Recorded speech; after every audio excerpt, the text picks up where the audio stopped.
Revenge porn is a hot topic across the country, and today it's front and center at the unicameral. Nebraska's Judiciary Committee is hearing a proposed bill that would make it illegal to post sexual videos or pictures of someone without their consent. Morning anchor Courtney Johns talked to a woman who says someone threatened her family with a photo of her taken more than 20 years ago. A picture is worth so much more than 1,000 words. It's a memory, a feeling, a moment in time that can't be replaced, even if we wish it could be.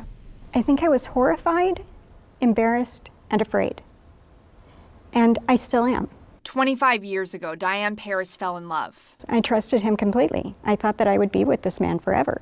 While together, she let that man take a photo of her naked. It never actually crossed my mind that someone would take a decades-old photo and put it in a scanner. But her ex did. He sent a copy of it to her husband, who was running for state senator. It was very plain in the letters that I was the reason my husband was supposed to leave the race. Diane and her husband immediately called the police, but there was nothing they could do. They said that's politics these days.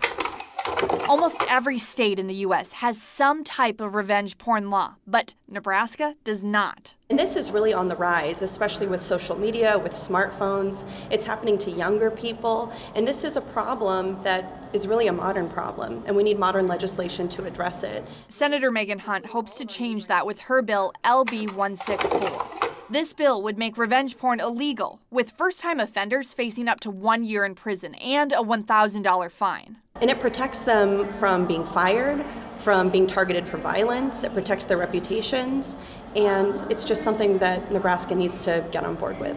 How does this situation not matter to the people who are supposed to protect us, or to the law? After having no luck with the police, Diane's husband reported it to the FBI. That's the only reason that he will see any punishment whatsoever, is because what he did was extortion. Diane says her ex confessed to authorities and is now facing federal charges. The fact that I had to share that with my children it's hard to find words to describe just how horrifying it is. Diane says it's easy to say, just don't take a photo. But in a world where one click from a camera can destroy a life, she says blaming the victim is not the answer. If you trust somebody, it's not your fault if somebody turns around and stabs you in the back. That isn't something that you have to blame yourself for. That is something that is on them.